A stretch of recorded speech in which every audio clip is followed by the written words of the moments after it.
या हेलो मेरे वॉरियर्स, क्या हाल है आप सबके। मैं हूं आपका अपना पंकज भैया और आज फिर से एक और चैप्टर को लेकर के आया हूं क्लास 11 क्लास 9 दोनों के लिए। एंड 11th एग्जामिनेशंस बहुत ज़्यादा करीब हैं तो मुझे स्पीड बहुत ज़्यादा बढ़ानी होगी। एंड यस, जितने एफर्ट्स मैं कर रहा हूं उससे कहीं ज़्यादा एफर्ट्स आपको करने पड़ेंगे क्योंकि अल्टीमेटली आपको मार्क्स लाने हैं। ऑलराइट वॉरियर्स, चलो मैं तो आपको हेल्प करने वाला हूँ एंड हेल्प के साथ साथ यहाँ पर आपके सारे के सारे रिविजन प्लस कंसेप्ट्स क्लियर हो जाएंगे। और एक चीज बेटा, आज हम जो चैप्टर करने जा रहे हैं that is the structure and physiography division of India. It means India में अलग अलग तरह के जो फिजियोग्राफी डिवीजन है और इंडिया में अलग अलग तरह के जो लैंड फॉर्म्स है और उनकी जो डिवीजन हो रखी है उन सब के बारे में हम देखने वाले हैं। बहुत ज्यादा डिटेल में नहीं कराने वाला हूँ, वो क्वेश्चंस कराने वाला हूँ जो डायरेक्टली एग्जाम्स में आने वाले हैं। That is enough. One more thing, मैं इस वीडियो में ज्यादा एडिटिंग नहीं करने दे सकता और ना मैं करूंगा क्योंकि टाइम बहुत ज्यादा लग जाएगा और आपका टाइम बहुत ज्यादा प्रीशियस है। इनफैक्ट मेरा टाइम भी बहुत ज्यादा प्रीशियस है भाई।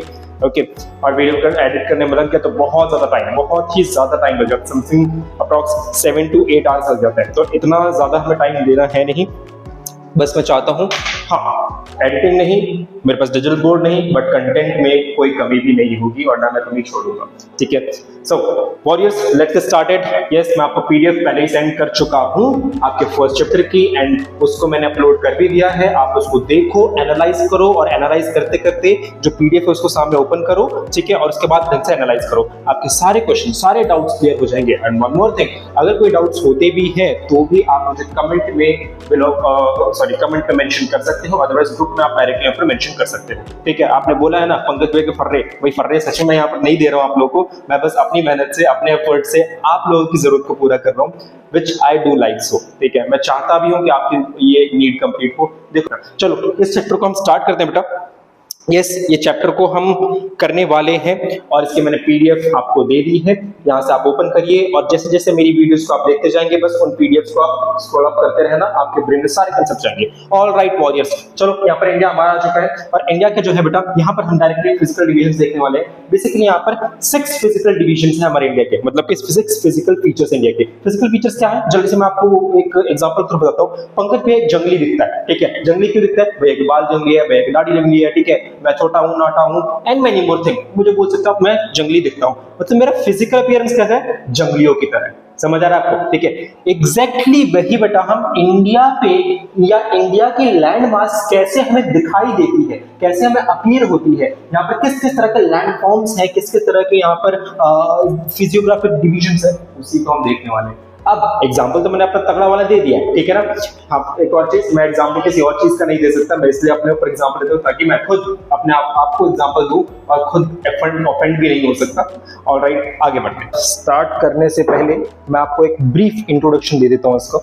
ज्यादा मैं इसको स्ट्रेच नहीं करना चाहूंगा इस पूरे चैप्टर को, अदरवाइज आप मेन पॉइंट से भटक सकते हैं और मैं नहीं चाहता आपका टाइम वेस्ट हो जाए बेटा। आई वांट इसको बहुत ज्यादा शॉर्ट रखा जाए और इसको बहुत ज्यादा सिंपल रखा जाए जिसमें कि एफर्टलेसली आपका काम हो जाए। ऑलराइट वॉरियर्स, देखो बेटा, structure and physiography of India, it means India में अलग अलग तरह के स्ट्रक्चर्स हैं लैंड के और अलग अलग फिजियोग्राफी उनके बारे में देखने वाले हैं। सिंपल सी बात है, पंकज भाई अगर देखोगे मेरी फिजियोग्राफी और मेरा स्ट्रक्चर तो मैं जंगली की तरह दिखता हूँ, मेरे बाल जंगली की तरह है, ठीक है, मेरी शक्ल अलग है, मैं नाटा हूँ, छोटा हूँ, व्हाटएवर द थिंग इज, आप मुझे देख करके मेरी अपीयरेंस से मेरे फिजिक के बारे में पता कर रहे हैं। वैसे ही जो बेटा अर्थ की सरफेस जो हमारे इंडिया की है बेटा, इंडिया के जो हमारे अर्थ की सरफेस है, लैंड फॉर्म्स है, इनके बारे में आपको पढ़ना है और ये अलग अलग जमीन के टुकड़े अलग अलग कैरेक्टरिस्टिक्स को रखते हैं। ठीक है, अपने अपने इनके खुद के स्पेशलिटी है, खुद के कैरेक्टर्स हैं और उन्हीं जमीन के टुकड़ों की हम बात करने वाले हैं। This is called structure and physiography of India.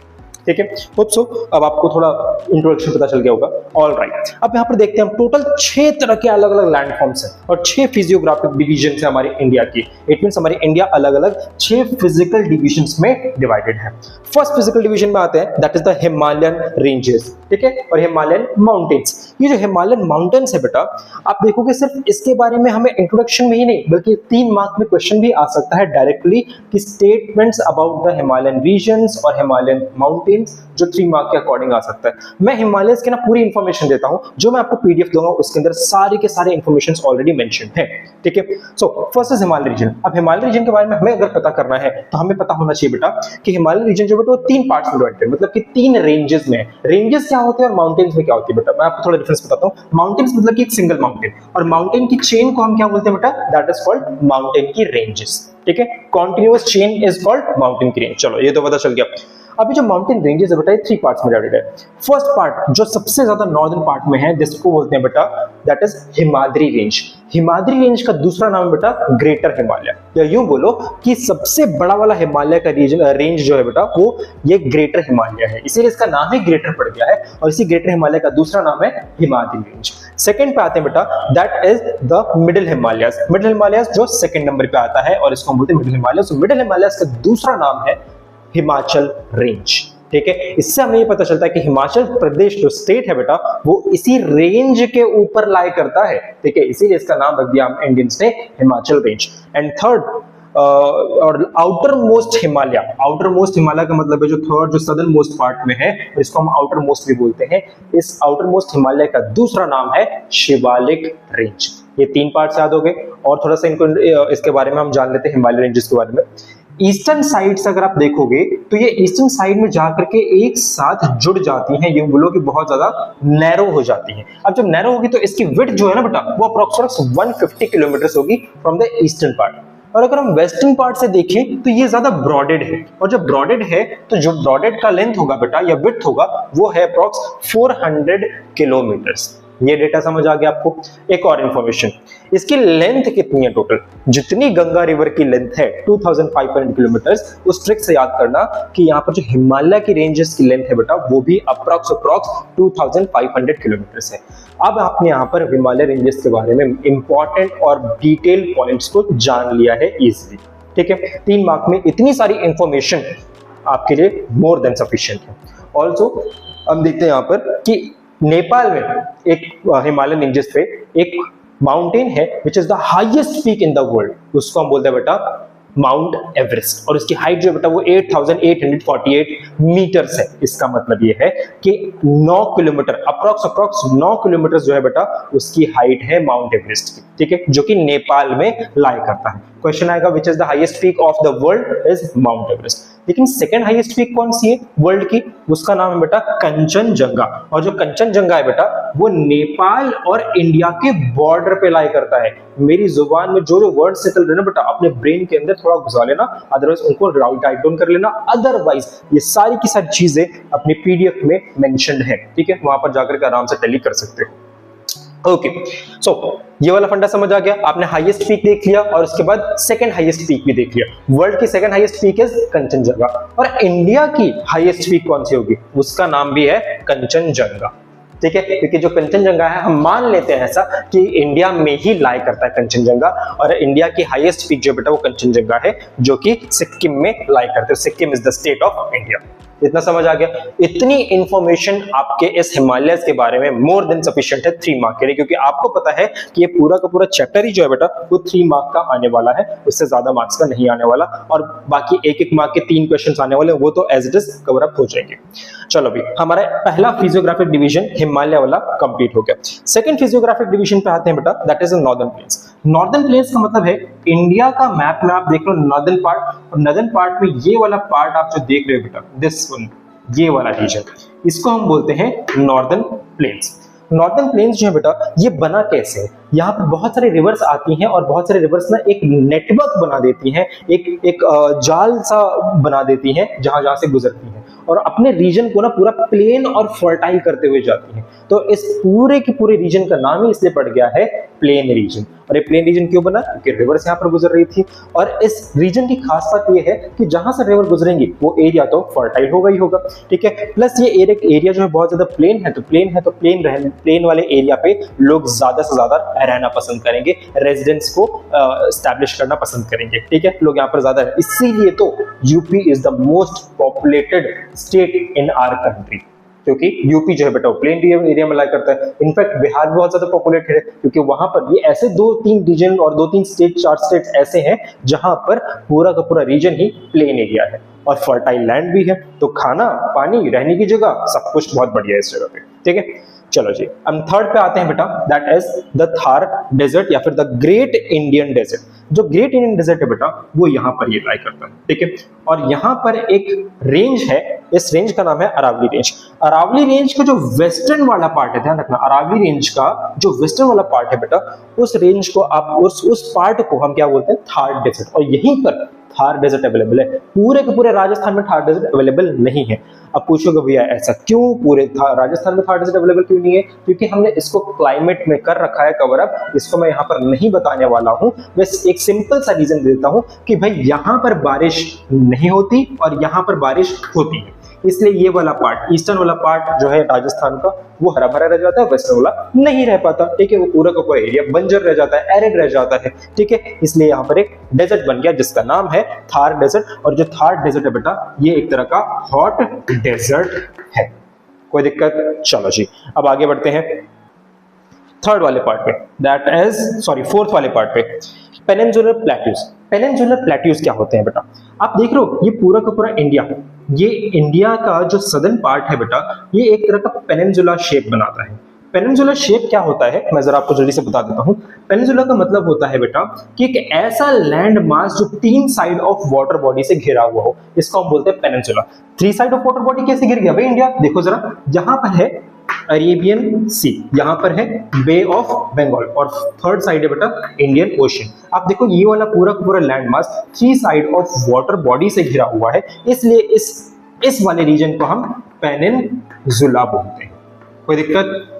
Peninsula क्या होता है अच्छे से समझ आ गया। इसी पेनिनसुला के ऊपर एक प्लेट्यू है, और प्लेट्यू क्या होता है मैं आपको बताता हूँ। It is just an elevated land area, मतलब कि जमीन से ऊपर उठा हुआ एरिया जो कि ऊपर से पूरा का पूरा फ्लैट है। इट इज जस्ट लाइक कि एक तरह का शेप मैं आपको बताता हूँ रफली, कि एक माउंटेन जैसा है, उसको ऊपर से कट कर दीजिए तो आपको इस तरह की एक शेप मिल जाएगी। तो इस वाले रीजन को आप क्या बोलते हैं? प्लेट्यू। ऐसा नहीं कि किसी ने माउंटेन कट करके ये प्लेट्यू बना दिया, नहीं भाई, इसके अलग रीजन से बनने के। बस ध्यान रखना कि इस प्लेट्यू के इंपॉर्टेंस क्या है, कि इसके अंदर भर भर के खजाने मिलते हैं। खजाने मतलब भाई यहाँ पर वो राजा के खजाने की बात नहीं हो रही, खजाने का मतलब है वेरियस काइंड ऑफ मिनरल्स, जैसे कि मेटल्स हो गए, नॉन मेटेलिक मिनरल्स हो गए, for an example coal, petroleum, iron हो गए, ठीक है, aluminium and many other materials जो कि मेटालिक भी हो सकते हैं, नॉन मेटालिक भी हो सकते हैं। तो बस आपको इतना दिमाग में घुसाना है कि प्लेट्यूज में क्या पाए जाएंगे? मिनरल्स पाए जाएंगे, इसलिए ये इंपॉर्टेंट है और इसीलिए इसको पेनिनसुलर प्लेट्यू बोला जाता है। पेनिनसुला पता चल गया क्यों बोला जाता है और प्लेट्यू क्यों बोला जाता है, ये तो आपको अच्छे से पता चल ही गया है। ठीक है, चलो जी हमारा ये पेनिनसुला वाला प्लेट्यू भी खत्म हो गया है। Now come to the fifth part, that is the coastal plains. Coastal plains क्या होते हैं? ये वाला जो आपको कोस्ट लाइन दिख रही है बेटा, ये इंडिया के कोस्ट लाइन, ये पूरा का पूरा रीजन प्लेन एरिया में हो जाता है। ठीक है, और इसी पार्ट को हम बोलते हैं इंडिया का कोस्टल प्लेन। कोई दिक्कत? और जो कोस्टल प्लेन है इसकी ज्यादा कोई खास बात है नहीं, बस ध्यान रखना कि इसके अलग अलग नाम्स हैं और अलग अलग नामों को हम आगे जाके पढ़ने वाले हैं। ठीक है, तो इसको हम ज्यादा टच नहीं करने वाले हैं। Now come to the islands. Islands हमारे कंट्री में बेटा दो आइलैंड यूटीज हैं, यूनियन टेरिटरीज हैं। दो आइलैंड कौन से हैं? फर्स्ट हम देखते हैं बेटा, ये है आपका लक्षद्वीप। ठीक है, ये लक्षद्वीप है और ये है आपका अंडमान निकोबार। अंडमान निकोबार। अब देखो जो लक्षद्वीप है वो अरेबियन सी में लाई करता है और अंडमान निकोबार बे ऑफ बंगाल में लाई करता है। ठीक है, बे ऑफ बंगाल सी है, अरेबियन सी, भाई इतना तो पता ही होगा, 11th क्लास में आ गए हो तो। Arabian sea, bay of Bengal में अंडमान निकोबार और अरेबियन सी में लक्षद्वीप। कोई दिक्कत? चलो जी हमने ये वाला पार्ट भी अच्छे से कवर अप कर लिया। ठीक है, हमने इसके बारे में बेसिकली ब्रीफ कर लिया है। अब हम आते हैं डायरेक्टली क्वेश्चंस पे। अब आप उन क्वेश्चंस को अपने पीडीएफ से टैली करना और मैं उन क्वेश्चंस को एक्सप्लेन करता जाऊंगा और आपका पूरा का पूरा चैप्टर वहीं पर खत्म हो जाएगा। भाई यहाँ पर देखो मैंने आपको पीडीएफ दे रखी है। ठीक है, आप देख सकते हो इस तरह की पीडीएफ है, इसको ओपन करना और ओपन करते ही आप व्हाइट वाले पेजेस पे चले जाना। ये सारी की सारी पीडीएफ बहुत काम की है, बहुत इंफॉर्मेटिव है। आपके पास इतना टाइम नहीं होगा इसको आप पूरा का पूरा पढ़ें, बट या जो मैं बता रहा हूँ बेटा वो सारी की सारी इन्फॉर्मेशन यहाँ पर है, बल्कि उससे कहीं ज्यादा इन्फॉर्मेशन है जो आपकी बुक के अकॉर्डिंग है। ठीक है, चलो जी डायरेक्टली 1 मार्क के क्वेश्चन पे आते हैं बेटा। 1 मार्क के क्वेश्चंस तो बहुत सारे हैं, आपको खुद ही करना पड़ेगा, मैं इसमें से कुछ करवा देता हूं तो आपको अच्छे से समझ आ जाए। अच्छा, एक क्वेश्चन आपको बताता हूं, ठीक है ना, बहुत इंटरेस्टिंग टॉपिक है, ये चैप्टर ही पूरा का पूरा इंटरेस्टिंग है। अगर पूरा टाइम होता है ना बेटा तो मैं बहुत अच्छे से कराता इसको, बट इतना हमारे पास इनफ टाइम है नहीं। आपको एक ब्रीफ इंट्रोडक्शन दे देता हूँ। ये हिमालयन रेंजेस जो इतनी बड़ी बड़ी है, इतनी विशाल है, इतनी ज्यादा ह्यूमंगस है, ये फॉर्मेशन कैसे हुई होगी हिमालयंस की, क्या कैसे फॉर्म हुआ होगा? अचानक से आ गई है क्या? नहीं भाई, अचानक से नहीं है, इसके पीछे बहुत बड़ा रीजन है। और वो रीजन क्या है बेटा?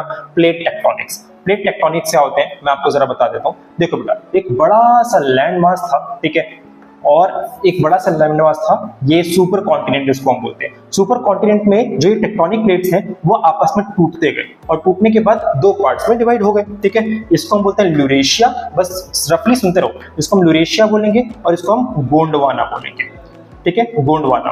अब गोंडवाना और ल्यूरेशिया जो बेटा वो आपस में से अलग हो गए, और अलग होने के बाद ये फर्दर भी टूटते रहे और ब्रेकडाउन होते रहे। जब ब्रेकडाउन होते रहेंगे तो क्या हुआ, यहां से एक पार्ट आया जो इंडियन का पार्ट है और वो जाकर के ल्यूरेशिया से टकरा गया, ठीक है।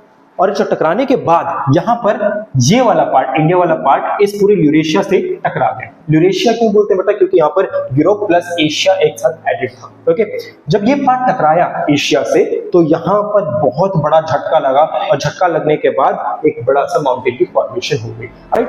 तो आप इमेजिन कर सकते हो यहाँ पर किस तरह से फॉर्मेशन हुई है। तो बेटा जो गोंडवाना लैंड है वो सदर्न पार्ट में था, ल्यूरेशिया वाला नॉर्दर्न पार्ट में था, बस इतना ध्यान रखना। और ये प्लेट टेक्टोनिक की वजह से, प्लेट टेक्टोनिक्स की मूवमेंट्स की वजह से यहाँ पर इस तरह के लैंड फॉर्म्स का निर्माण हुआ है, फॉर्मेशन हुआ है। सो 1 मार्क के क्वेश्चंस मैं ज्यादा नहीं कराऊंगा, नहीं तो टाइम बहुत ज्यादा लग जाएगा। 1 मार्क के क्वेश्चंस इजी हैं, आप खुद भी कर सकते हो। हम डायरेक्टली 3 मार्क में आते हैं जिसमें ज्यादा हाई स्कोरिंग है, ठीक है। तो फर्स्ट क्वेश्चन आप देखोगे 3 मार्क वाले का, explain the plate tectonic theory in relation to the formation of Himalayas. पहला क्वेश्चन ही आ गया जो मैंने आपको बताया था बेटा कि प्लेट टेक्टोनिक थ्योरीज होती क्या है और ये इन्होंने हिमालयस की फॉर्मेशन कैसे की। तो हिमालय की फॉर्मेशन मैंने आपको रफली बताई थी। ये प्लेट टेक्टोनिक जो है बेटा वो suppose this is your entire Asia, ठीक है, एंड ये आपका इंडिया। इंडिया वाला जो पार्ट है बेटा वो धीरे धीरे आगे बढ़ता गया, आगे बढ़ता गया, आगे बढ़ता गया और यहाँ पर टकरा गया। टकराने के बाद यहाँ पर जो बेटा हिमालय की फॉर्मेशन हो गई। अरे भाई मैं यहाँ तो डायरेक्टली पिक्चर दे दूंगा, आपको बहुत अच्छे से समझ आ जाएगा, ठीक है। पिक्चर में एक GIF है, एक एनिमेशन है, यहाँ पर चल पड़ेगी एंड आपको बहुत अच्छे से समझ आ जाएगा किस तरह से इंडियन टेक्टोनिक प्लेट जो है वो जाकर के ल्यूरेशिया से टकराने के बाद हिमालय की फॉर्मेशन होगी। मैं इसको जरूर डाल दूंगा ताकि आप इमेजिनेशन से साथ साथ इस कंसेप्ट को लाइफ टाइम के लिए अपने ब्रेन में स्टोर करके रख लो। So earlier the Indian landmass was the southern part. मैंने आपको अच्छे से जो बताया था कि अर्लियर जो ये इंडियन लैंडमास है वो गोंडवाना पार्ट था, गोंडवाना लैंडमास का पार्ट था, वहां से टूट करके यूरेशिया की तरफ बढ़ गया एंड इस तरह से ये आगे बढ़ा। अच्छा जी, अब ये जो यहाँ पर जैसे ये यूरेशिया के साथ टकराने वाला था तो यहाँ पर एक सी था। क्या था? यहाँ पर एक सी था। इस सी का नाम था टेथिस सी, TETHYS, टेथिस करके यहाँ पर एक सी था, ठीक है। और इस सी को हटा करके यहाँ पर इंडिया आ गया और इंडिया ने आकर के इस पूरे टेथिस सी को हटाया और यहाँ पर एक हिमालय की फॉर्मेशन कर दी। तो सोचो, उस टाइम सोचो नहीं, इमेजिनेशन में इतने ज्यादा भरपूर रहो कि बस इमेजिन करता हूँ कि यहाँ पर एक इंडिया आया, अलग से लैंडमास आया और जाकर के यूरेशिया से टकराने के बाद यहाँ पर टेथिस को साइड कर दिया और खुद जाकर के हिमालय के फॉर्मेशन करके बैठ गया। इसलिए भाई, इसलिए आज तक यहाँ पर बहुत सारे एक्वेटिक एनिमल्स की हड्डियां, फॉसिल्स पाई जाती हैं। बड़ी बड़ी फिशेस की फॉसिल्स, बड़ी बड़ी फिशेस की और एक्वेटिक एनिमल्स के जो समुद्र में रहते हैं उनकी हड्डियां तक, उनके स्केलेटन्स तक इस हिमालय में पाए जाते हैं, बहुत बड़ी बड़ी हाइट तक। पहले तो लोग चकरा गए कि यहाँ पर फिश, इतनी बड़ी फिश की स्केलेटन क्या कर रहे हैं, इतने बड़े एक्वेटिक एनिमल्स के स्केलेटन क्या कर रहे हैं, इतनी बड़ी हड्डियां आई कहां से, कौन लेके आया यहाँ पर। फिर जब उनको रिसर्च किया गया तब पता चला कि यहाँ पर तो अलग ही कहानी चल रही थी, अलग लेवल की कहानी चल रही थी। और क्या कहानी थी कि यहाँ पर बड़ा सा एक सी था, that is the Tethys sea. और कहानी नहीं, दिस वाज द फैक्ट, और इस फैक्ट को प्रूव किया गया है। अब ये प्रूफ कैसे किया गया, क्यों किया गया, ये तो हमें पहले पढ़ना चाहिए था। अब हमारे पास टाइम है नहीं, हमें डायरेक्टली क्वेश्चंस पे कूदना है, वो ज्यादा हमारा मेन फोकस है। ऑलराइट, सेकंड क्वेश्चन पे आते हैं बेटा, what are the major physiographic divisions of India. भाई most important question and basic question of of this entire chapter. Based physiographic division of India के बारे में आप क्या जानते हो? हमने यहाँ पर 6 के 6 फिजियोग्राफिक डिवीजन कर दिए हैं और इन 6 के बारे में एटलीस्ट आप 2-2 लाइनें तो इजीली कर सकते हो। हिमालय के बारे में आप अच्छे से जानते हो, नॉर्दर्न प्लेन्स के बारे में अच्छे से आपको पता चल गया है कि नॉर्दर्न प्लेन्स क्या है और कैसे बना है। नॉर्दर्न प्लेन्स बहुत ज्यादा फर्टाइल है, यहाँ सॉइल मिलती है जो कि मोस्ट फर्टाइल होती है। हाँ, उस सॉइल का नाम तो सुन लीजिए, उस सॉइल का नाम बेटा एलुवियल सॉइल। ठीक है, ये रहा alluvial soil, most fertile soil. और ये जो मोस्ट फर्टाइल सॉइल है बेटा, ये नॉर्दर्न प्लेन्स में पाई जाती है, नॉर्दर्न प्लेन्स में पाई जाती है। ठीक है, इतना ज्यादा कुछ करने की नीड नहीं है।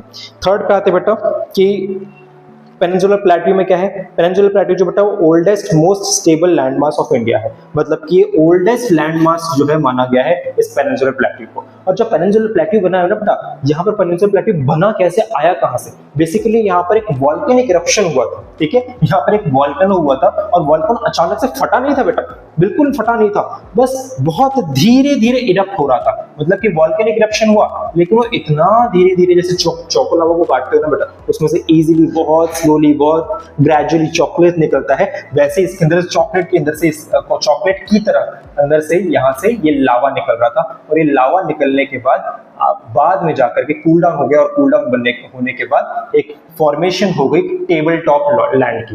टेबल टॉप लैंड क्या होता है बेटा? एक टेबल का टॉप जैसे फ्लैट होता है ना वॉरियर्स, उस तरह का एक लैंड मास बन गया और इसी को बोलते हैं टेबल टॉप लैंड और इसी को बोलते हैं हम प्लेट्यू। ठीक है, इसी को हम प्लेट्यू भी बोलते हैं। अब आप इमेजिन कर सकते हो प्लेट्यू कैसे बना होगा।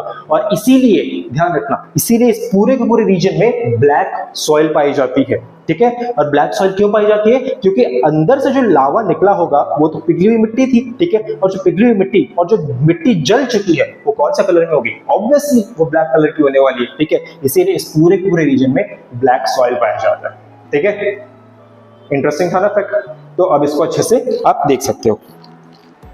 Next warriors, the Indian desert और थार डेजर्ट। आप इस थार डेजर्ट में देखो, ये एक हॉट डेजर्ट है और हॉट डेजर्ट जो बेटा बहुत ज्यादा ड्राई है, बहुत ज्यादा हॉट है और ये मेनली राजस्थान के वेस्टर्न पार्ट में लोकेटेड है। खत्म बात। आगे बढ़ते हैं कोस्टल प्लेन्स। कोस्टल प्लेन्स जो बेटा बेसिकली नैरो प्लेन्स होती हैं, मतलब बहुत पतली सी प्लेन्स होती हैं जो कि अरेबियन सी और बे ऑफ बंगाल के साइड में लगी हुई है और पाई जाते हैं। खत्म। 2 आइलैंड्स के नाम, लास्ट ये वाला पार्ट नोट कर रहे हैं, 6th वाला। ठीक है, 2 आइलैंड्स के नाम, that is the Lakshadweep and another one is the Andaman Nicobar. Lakshadweep की कैपिटल आपको पता होनी चाहिए, that is the Kavaratti and Andaman Nicobar की पोर्ट ब्लेयर। ठीक है, चलो जी, ये बेसिक इंफॉर्मेशन थी। Now come to the third part of this question, why is the peninsular plateau considered the most stable landmass of India? भाई देखो, इस वाले पार्ट थर्ड वाले क्वेश्चन को अभी आप स्किप कर सकते हो, ये इतना इंपॉर्टेंट नहीं है, थोड़ा आगे बढ़ते हैं। Explain the formation of northern plains, ये इंपॉर्टेंट है। नॉर्दर्न प्लेन्स कैसे फॉर्म हुए होंगे, क्या रीजन रहे होंगे बेटा? नॉर्दर्न प्लेन्स फॉर्म कैसे होंगे, मैंने आपको बताया था, ये रिवर्स की हेल्प से नॉर्दर्न प्लेन्स फॉर्म हुई हुई। ठीक है, रिवर्स अपने साथ सेडिमेंट्स को लाती हैं और सेडिमेंट्स को ले जाकर के डिपॉजिट कर देती हैं, जो कि हमने उस चैप्टर में भी पढ़ा था, रिवर्स वाले चैप्टर में। ठीक है, और इस रिवर वाले चैप्टर में मैंने आपको बताया था कि नॉर्दर्न प्लेन्स में इतनी सारी रिवर्स कहां से आई, वो रिवर्स की वजह से। सॉरी, नॉर्दर्न प्लेन्स में इतनी सारी रिवर्स तो आई हिमालय से, लेकिन हिमालय से बहुत सारे सेडिमेंट्स को लेकर के ये नॉर्दर्न प्लेन्स में रिवर्स लेकर के आते हैं। ठीक है, चलो भाई, अब देखो बेटा, यहां से बहुत सारी रिवर्स आएंगी। फर्स्ट गंगा, पीछे से यमुना, गोमती, घाघरा, गंडक, कोसी, रामगंगा, यहाँ पर ये है आपका सोन है। ठीक है, फिर यहाँ पर केन, बेतवा, सिंध, चंबल। आप देखिए पूरा का पूरा रीजन जो है बेटा नॉर्दर्न प्लेन्स वाला रिवर से भर चुका है और भरने के बाद यहाँ पर बहुत सारे सेडिमेंट्स आकर के डिपॉजिट होते हैं और सेडिमेंट्स डिपॉजिट होने के बाद यहाँ पर पूरा का पूरा एरिया फर्टाइल हो जाता है और पूरा का पूरा एरिया एग्रीकल्चर के लिए मोस्ट सुटेबल माना जाता है और इसीलिए यहाँ पर एक सॉइल पाई जाती है। Its name as alluvial soil. It's an exclusive soil which is found on this particular region. Alright, hope so आपको समझ आ रहा होगा वॉरियर्स। होप क्या, समझ आ ही रहा होगा। अगर मुझसे समझ नहीं आ रहा तो फिर किसी से समझ नहीं आने वाला। This is what I take guarantee of it. हाँ, ये बात अलग है कि आपके बहुत सारे कंसेप्ट्स इस चैप्टर से पूरे नहीं होंगे तो थोड़ा सा समझने में डिफिकल्टी हो सकती है, बट हमारे पास तो टाइम ही नहीं है। ठीक है, एंड यस, मेरे पास भी टाइम लिमिटेड है। तो तो मैंने आपको बता दिया बेटा कि यहाँ से रिवर्स बहुत सारी आ रही थी। इनफैक्ट यहाँ से आप देखोगे कि चाइना से भी चलती हुई एक रिवर आ रही है जिसका नाम ब्रह्मपुत्र है, जो कि मैंने आपको स्कूल में भी पढ़ाया था इन ड्रेनेज सिस्टम, जो कि नेक्स्ट चैप्टर में भी है। यहाँ से आप देखोगे इंडस रिवर सिस्टम आ रही है। तो ये पूरा का पूरा रीजन ही बेटा फर्टाइल हो चुका है नॉर्दर्न प्लेन्स वाला। Now these sediments were deposit over millions of years in the northern lowlands. Wait a minute, हाँ भाई माइक काम कर रहा है, थोड़ा थोड़ा चेक करना पड़ता है भाई, समटाइम्स माइक मर भी जाता है बीच बीच में। Okay, these sediments are deposited over millions of years in the northern parts. अब देखो बेटा ये जो सेडिमेंट्स हैं वो मिलियंस ऑफ ईयर्स से यहाँ पर डिपॉजिट होते जा रहे हैं और होने के बाद पूरा का पूरा एरिया फर्टाइल हो जाता है और उसके बाद पूरा एरिया प्लेन में कन्वर्ट हो जाता है। ठीक है, चलो जी। As a result vast fertile land जो है वहां पर वो इसके रिजल्ट के बाद भी पूरा का पूरा एरिया वास्ट फर्टाइल लैंड के अंदर कन्वर्ट हो जाता है। भाई इसको पढ़ के मैं तुम्हें क्या बताऊं, आपको तो मैंने प्रैक्टिकली करके अच्छे से दिखा दिया है, तो आपको अच्छे से समझ आ रहा होगा। ठीक है, what are the most important, now come to the question number 5, what are the most important features of Himalayan mountain? भाई हिमालयन माउंटेन के मोस्ट इंपॉर्टेंट फीचर्स क्या है? ठीक है, ये 3 मार्क में डेफिनेटली आ सकता है भाई। अब देखो हिमालयस को, पहला लाइन यहां पर बोला है, हिमालयस को यंग फोल्ड माउंटेन्स बोलते हैं। यंग फोल्ड माउंटेन्स, ये तो कुछ नया निकल के आ गया। मैं आपको समझाता हूं बेटा। तो मैंने आपको बताया था जब इंडिया यूरेशिया से टकराने वाली थी, ठीक है, तो यहां पर टकराने के बाद जो माउंटेन्स बने ना बेटा वो फोल्ड हो गए थे। ठीक है, ये जो माउंटेन्स की फॉर्मेशन हुई है वो फोल्ड होने के बाद हुई, तो इसीलिए इस पूरे माउंटेन को हम फोल्ड माउंटेन बोलते हैं। लेकिन यंग क्यों बोलते हैं? यंग इसलिए क्योंकि इसकी हाइट अभी भी कॉन्टिन्यूसली इंक्रीज होते जा रही है, कॉन्टिन्यूसली इंक्रीज होते जा रही है। हर साल 6 सेंटीमीटर एवरेज का 6 सेंटीमीटर इसकी हाइट इंक्रीज होती जा रही है। पता है क्यों वॉरियर्स? क्योंकि ये हमारी जो कॉन्टिनेंट है ना, इट मींस ये जो टेक्टोनिक प्लेट्स है, इंडियन टेक्टोनिक प्लेट्स, ये इतनी बदमाश है कि इसने अभी तक धक्का मारना, इस पूरे के पूरे यूरेशियन पार्ट को धक्का मारना छोड़ा नहीं है। ये कॉन्टिन्यूसली अभी भी धक्का लगाए जा रही है और लगाते लगाते क्या हो रहा है बेटा, यहाँ के जो पूरा का पूरा पार्ट है माउंटेन का वो कॉन्टिन्यूसली फोल्ड होते जा रहा है, ग्रेजुअली फोल्ड होते जा रहा है। इसलिए साल में 6 सेंटीमीटर कॉन्टिन्यूसली इसकी हाइट इंक्रीज होते जा रही है। समझ आ गया आपको? इसलिए इसको बोलते हैं बेटा यंग फोल्ड माउंटेन, क्योंकि फोल्ड भी हो रहा है और यंग भी है। ओके, और यंग इसलिए क्योंकि इसकी हाइट अभी भी बढ़ते जा रही है। They form a natural barrier in the north। भाई देखो, अब हिमालय का दूसरा काम क्या है कि ये नेचुरल बैरियर फॉर्म करते हैं। नेचुरल बैरियर का मतलब ये है बेटा कि जो ठंडी हवाएं रशिया से, ठीक है, रशिया से कूल चिल्ड वाली विंड्स जो है वो इंडिया में आना चाहती हैं। ठीक है, जब ये इंडिया में एंटर करना चाहती है बहुत ठंडी हवाएं, तो यही जो माउंटेन है हिमालयस का, ये इनको हमारे इंडिया में एंटर करने से रोक देता है। और इसी वजह से जो हमारा नॉर्दर्न प्लेन्स है बेटा वो वार्म रहता है, गर्म रहता है। नहीं तो हमारा पूरा नॉर्दर्न प्लेन जो यूपी, बिहार, झारखंड वाला रीजन है ना बेटा, दिल्ली का, पंजाब का, ये सारा का सारा रीजन बर्फ में डूब गया होता है, या फिर वो लोग बर्फ से पूरा कवर हो गया होता अगर यहाँ पर ये हिमालयस नहीं होते। तो सोचो हमारे लिए हिमालयस एक तरह का बैरियर की तरह काम कर रहे हैं, जो हमें प्रोटेक्ट कर रहे हैं चिल्ड विंड से, जो कि विंटर्स टाइम में आती है, विंटर सीजन्स में आती है। बहुत भयंकर काम करता है भाई ये तो। थर्ड पॉइंट देखते हैं बेटा कि हिमालयस होने की वजह से ही यहाँ पर वेरियस काइंड्स ऑफ रिवर्स है। आपको पानी तभी मिल रहा है यहाँ पर पीने के लिए क्योंकि यहाँ पर हिमालय के रीजन्स है। क्योंकि सारी की सारी रिवर्स जो है बेटा, जो पेरेनियल रिवर्स है, जो सदा बहने वाली रिवर्स है, पूरे साल में बहती हैं, वो सारी की सारी रिवर्स अल्टीमेटली इन्हीं हिमालय से ही ओरिजिनेट होती हैं। चाहे वो इंडस रिवर हो, गंगा हो, या फिर ब्रह्मपुत्र रिवर सिस्टम हो, और इनकी ट्रिब्यूटरीज यहीं से ओरिजिनेट होती है। ठीक है, आई होप सो आपको समझ प्रॉपरली आ रहा होगा। Next, the Himalayas play an important role in the controlling the climate. हाँ भाई, हिमालयस जो है बेटा वो क्लाइमेट को भी कंट्रोल करने में काम करती है। पता है कैसे? जरा याद करो, आज से 8 महीने पहले क्या हुआ था। भयंकर बारिश हुई थी हिमालयस रीजन पे, बहुत तगड़ी बारिश, और इतनी तगड़ी बारिश हुई थी कि यहाँ पर बहुत सारे लोग मारे भी गए थे। इट मींस ये हिमालयस जो है बेटा वो बारिश करवाने का भी काम करती हैं। इट इज जस्ट लाइक कि सामने से क्लाउड आ रहा है और हिमालयस खड़ा हो गया सामने, कह रहा है कि तेरे को बारिश करनी है तो मेरे ऊपर कर ले भाई, ठीक है, तेरे को पीछे नहीं जाने दूंगा। पीछे का मतलब है मैं तेरे को चाइना में एंटर नहीं करने दूंगा, जो बारिश करनी है इंडिया के अंदर ही अंदर कर, मेरे आगे कर। ठीक है, तो आपने देखा कि इस तरह के पार्ट से और इस तरह के थिंग से यहाँ पर पूरी की पूरी बारिश हो जाती है और ये पूरे के पूरे क्लाइमेट को भी कंट्रोल करता है। ठीक है, बारिश भी करवाता है, प्लस उधर चाइना से या फिर रशिया से, यूरेशिया से जो चिल्ड विंड्स आना चाहती है, इंडिया में एंटर करना चाहती है, उनको भी एंटर नहीं करने देता है, जिसकी वजह से इंडिया में क्लाइमेट कंट्रोल हो रहा है। बेटा देखो, इस तरह से कोई एक्सप्लेन नहीं करने वाला है, मेरे पास कोई डिजिटल बोर्ड नहीं है, बट स्टिल आप लोग अच्छे से विजुअलाइज कर रहे होंगे, इमेजिन कर रहे होंगे कि मैं कैसे क्या समझाना चाहता हूं। ठीक है, बजट लो है भाई, क्या करें।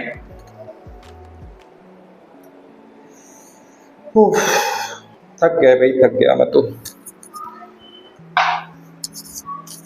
Drink break please.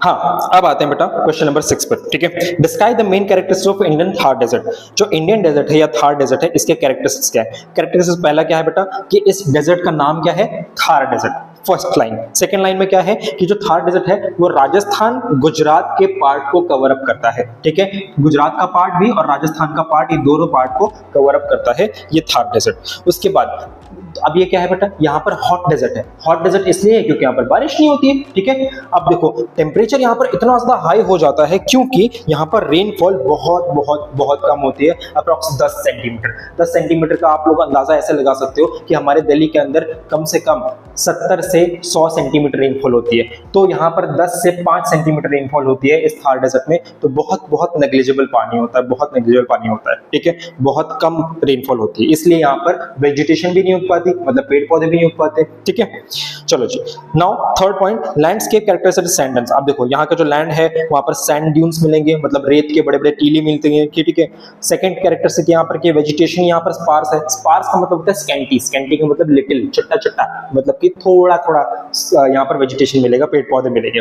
उसके बाद यहाँ पर जो रिवर्स है बेटा वो पूरी की पूरी सूख जाती है। ठीक है, और यहाँ पर जब क्लाइमेट यहाँ पर इतना ज्यादा हार्श है, बहुत एक्सट्रीम है, तो क्या पॉपुलेशन यहाँ पर रहना पसंद करेगी? नहीं यार, नहीं रहना पसंद करेगी, इसलिए यहाँ पर लोग भी ज्यादा नहीं रहते हैं। ठीक है, now come to the question number 7, explain the importance of coastal lines and plains. भाई ये जो है क्वेश्चन आने का चांसेस बहुत ज्यादा कम है, बट मैं फिर भी आपको बता देता हूं कि कोस्टल प्लेन कहां कहां पर लाई करता है, अरेबियन सी के पास और बे ऑफ बंगाल के पास में। ठीक है, और जो ये बे ऑफ बंगाल के पास में जो कोस्ट लाइन है इसको ईस्टर्न बोलते हैं और अरेबियन सी वाले को वेस्टर्न बोलते हैं। सेकंड पॉइंट यहाँ पर ये है कि ये कोस्ट लाइन प्लेन्स जो है वो एग्रीकल्चर में, फिशिंग में और ट्रेडिंग एक्टिविटीज में बहुत ज्यादा हेल्प आउट करती है। ट्रेडिंग एक्टिविटीज क्यों बेटा?